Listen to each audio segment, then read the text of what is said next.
Hello there, listener. How you doing this fine Tuesday? Sorry, it's a Friday or whatever it is. You're listening to the NeverFap Deluxe Daily, and with me, Julius Reed.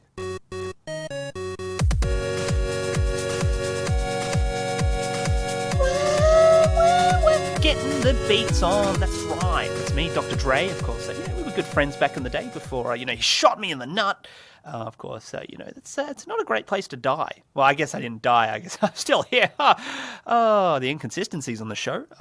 First it's like wrong day. Next it's like I'm dead, but I'm not. Thank you for tuning in. Today we're talking about how relapses are not a reflection of you. Definitely not a reflection of me. I'm not liable for you touching my pain, but you know what I am liable for? The segments on the show, which means the checkup. The checkup. The checkup. The Checkup, of course, is a great place for me, Daddy Dr. Reed, to check up on you, the listener. So, today's checkup, well, I guess every checkup, I check up on you, how you doing, we do sort of like temperature tests, I sort of hide in your closet and sort of come out at night, but, aside from me being creepy, how you doing? How you doing? Have you been doing well? Has your mental health been good? Has it been bad? Have you been struggling, stress? Maybe you've been struggling with porn, as you, the struggling porn addict. Oh, mate, tits. So that's you probably right now. That was me. In fact, it still is me, the giant pair of tits that tries to attack me in my nightmares. But yeah, hopefully you're dealing with stress well. Hopefully, you're on top of things and, you're prioritizing your mental health. That's basically what the whole process is about. It's about you recognizing and acknowledging that, your mental health needs to come first and that, your addiction's causing you suffering, which is why I'm here to alleviate the pain. And of course, that was the destructive dolphin. I was trying to think of the destructor dolphin, but actually that works. No, that works. Yeah, calm down, listener. Calm down. So did you meditate today? Meditation is going to help you stay on top of your mental health, to remain aware and sexy. That's what it's about. Exercise, also important as well. Exercise is, what's keeping you in check. Well, actually, a lot of things are keeping you in check, but it's keeping your physical body in check. So it's helping you basically, not die, I guess. Please don't die. Dying's not cool. And I had to pause it there briefly because my partner was calling for me. She was like, Julius, help me. And I was like, all right, please don't hit me again. So I can't remember what I was talking about, but I think, well, what are you going to do differently? That's probably where I was up to. Was I? Who knows? Sexy goat making an appearance there. What are you going to do differently with your mental health? And this is an important one. I say this every day. What are you going to do differently? But really, it is about actually moving and doing the thing differently. Of course, identifying is the hard thing that, most people struggle with. It's not the doing. It's they don't realize that what they're doing is, so incredibly bad for them that they, fall down the rabbit hole. The rabbit hole. Trying to make it more dangerous than it was. Which brings us to that's what you get for the checkup for today, buddy. But what you get to blah, blah, blah. It made no sense. Here is though the topic. The topic. Topic.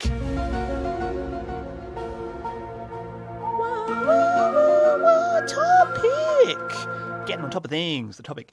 Today's topic is what was that? That was like a llama mixed with a goat, and then they had a child, and it was like a llama goat.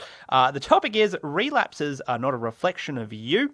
It's a bit of a perspective piece, to help you, better understand, when you relapse, how you can handle it a bit better next time. And I promise this is a good one. Otherwise, I wouldn't have done it. I always do quality topics. You get 10 out of 10 topics with a read. One thing I see with a lot of people that they do, basically, once they relapse, is that they get incredibly frustrated with themselves. Often to a point of self-criticism. It's like they relapse and they're like, oh, how could I be so stupid? Or, how could I be so dumb to have, relapsed? And because obviously, once you relapse, it's kind of that moment of like, why did I do that? That was dumb. It was good for, a few seconds, and now I'm sort of back to square one, and I'm anxious and I'm jittery and I'm feeling guilty. And so inherently you're kind of like, oh, well, that was just dumb. So that's one thing I see a lot of people. They get frustrated and they react. They react with this self-criticism, this sort of self-hate.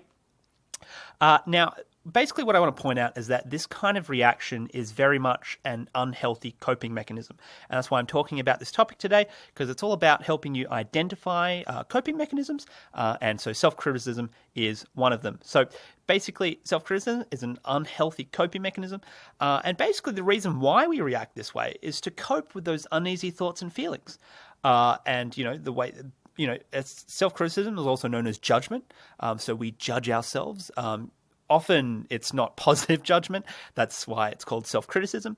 It's how we cope with those uneasy feelings, because on some level we think, well, if we criticize ourselves, that's going to motivate us because, basically the reason why is because it's what you were taught as a child. Maybe it was the case that your parents would judge or self-criticize you if you did something wrong. So, for example, let's say you accidentally, knocked over a glass of milk. It's a glass of cum, Julius. A glass of milk, and then, your mum would shout at you, or your dad would shout at you, or whoever's dead. So they would get angry at you. And so inherently as a child, you pick this up and you go, oh, well, if they're reacting angrily, maybe I should react that way myself. And that's what happens is, basically we learn this behavior, and now it's very much, okay, well, when we do something wrong, we criticize ourselves. So it's not even the case that this is something that's effective, because it's not. If it was effective, you wouldn't have any issues actually changing. You wouldn't even probably be addicted if it was a truly healthy, functioning coping mechanism. So there's two things. It's not healthy because, self-criticism obviously causes, unhappiness, and, it just makes us feel bad. It doesn't necessarily even get us to do anything. And often that's all it does. Self-criticism, and it just makes us feel bad about ourselves. But the other thing as well is that it's what we were taught. So that's probably the primary reason why we do it. So this whole, that's what I want to address today is the problem with, this whole reacting and self-criticism, and going back to the original topic, which is relapses are not a reflection of you, is that we react that way because we take it personally. We think it is a reflection of us. And then we get to a point where we really do think that it's because we are dumb, because we are stupid. But that's not the case. It's only because that's how you were taught to react, that's how you were taught to cope, that you do react in that way. So the thing is, it's not that you relapsing is not the issue. The reason why you relapsed is because basically how I put it is that your recovery is only as strong as your recovery strategy, aka your mental health plan, which is to say the reason why you relapsed is not because you're dumb or you're stupid or because you're deserving of hate. The reason why you relapsed is because your recovery strategy wasn't complete. There are holes in your recovery strategy. You don't know how to deal with certain emotions and stresses. So that's the reason. So basically, I'm here to tell you that you're not weak, you're not inferior, you're definitely not a loser if you relapse. These are all just labels. They're meaningless labels. They don't mean anything.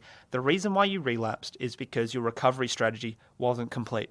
That's all it is. And all it means as well, it's not that, when you say that you're dumb or I'm stupid, it kind of almost implies that this is an inherent thing that's specific to us. It's like, well, if you're dumb, you can't really get smarter. It's like an IQ thing.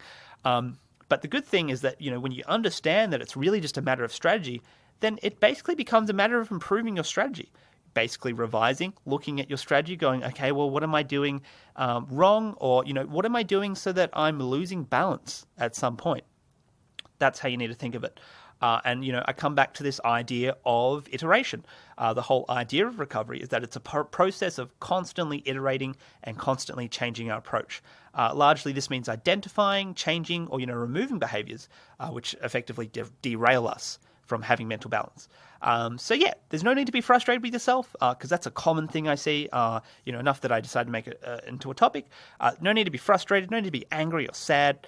It's okay and even expected to fail in the beginning because, you can't, again, it's a process of iteration. You can't expect to iterate it perfectly the very first time. It is about identifying where you went wrong and then changing it. So, for example, maybe you didn't catch yourself, becoming manic. Or maybe you don't realize that, maybe video games make you manic, but you don't realize it at the time because, it's just not, it's something you haven't ever thought of or you've never identified before. So, it's kind of like a silent issue that you've never found out. So yeah, that's today's talk. And the only way you're going to meaningfully change is if you focus on your mental health and you focus on the process of iteration and constantly moving forward, finding ways to improve and, becoming like the Reed, baby.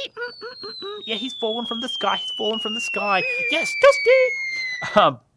So yeah, hopefully that topic helped you. Because if it didn't, I'm coming to kill you, baby. I'm coming to kill you. Ah! Of course, I only cocked the gun. I'm not ready to end a life yet. So that was the topic. Which brings us to brings us to the viewer mail. The viewer mail. The